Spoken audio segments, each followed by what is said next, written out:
आज आम से वास्तु विषय किसी प्रतिकार बतेवा जे जदि आम घर खंड करने जाऊँ प्रथम भूमि शोधन कर आवश्यकता अच्छी।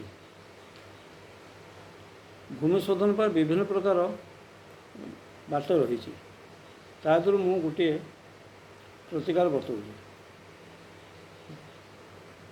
पूरा प्लट मझा मझे 2 फुट 2 फुट गोटे गात खोलु मैंने 2 फुट ओसार 2 फुट गभीर गोटे गात खोलु से पानी भर्ती कर दिंतु।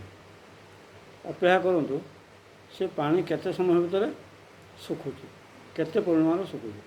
जदि से जगार पानी संपूर्ण भाव सुखी जाए ताल जानवे से माटर दोष अच्छे। तेणु जड़े भल वास्तुविद सहित आलोचना करी कौन वास्तुस्थिति करेंगे कर सारापर जाकि आप कौन करेंगे ना से घर करेंगे।